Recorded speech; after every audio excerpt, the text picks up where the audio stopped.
ഉണ്ടാക്കുന്നത് ബലാലിയത്താണ്. അപ്പോൾ ഒന്ന് കണ്ടു നോക്കുക. വളരെ പെട്ടെന്ന് സിമ്പിൾ. വെള്ളപ്പുറത്തും വെച്ചേക്കണം. നമുക്ക് 10 മിനിറ്റ് കൊണ്ട് പാൻ ഉണ്ടാക്കാം. ഇത് ഓക്കെ, വളരെ എളുപ്പത്തിലുണ്ടാകും. വെറും 10 മിനിറ്റ് മതി. ഓക്കെ, അപ്പോൾ നമ്മൾ കണ്ടു നോക്കൂ. ഓക്കെ, ബലാലത്ത് വെള്ളത്തിൽ കിട്ടുന്നുണ്ട്. അപ്പോൾ അതൊരു വെറും 2 മിനിറ്റ് ഒന്നും ഇങ്ങനെ തിളച്ചാൽ മതി.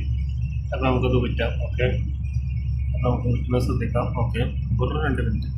അപ്പോൾ അതേമാതിരി നമ്മൾ ഊറ്റിയിട്ടുണ്ട്. അപ്പോൾ വെള്ളത്തിൽ നമ്മൾ ലേശം ഏലക്കായൻ്റെ പൊടി ലേശം ഉപ്പ് കൂടുക. ഓക്കെ, നമ്മൾ ദമ്മിടാൻ പോവാണ്. നമ്മൾ ബലാലത്ത് ദമ്മിടാൻ പോവാണ്. അപ്പോൾ 5 മിനിറ്റ് ദമ്മിടുക. ഓക്കെ, ഇത് ഉള്ളി പൊരിച്ചത്, ലേശം 1 കപ്പ് പഞ്ചസാര, കുറച്ച് കുങ്കുമപ്പൂവ്, ലേശം നെയ്യ് വയ്ക്കുക. ഓക്കെ, ഇനി നമ്മൾ 5 മിനിറ്റ് ദമ്മിടാൻ പോവാണ്. നമ്മളെ ബലാലത്ത് കഴിഞ്ഞിട്ടുണ്ട്. അപ്പം നമ്മൾ അറാറിക്കാക്കാണ്. ആ ബലാലത്ത് ദമ്മിടുമ്പോൾ 2 കോഴിമുട്ട ഇട്ട് പൊരിച്ചതിൻ്റെ മുകളിൽ വെക്കുക. ഓക്കെ,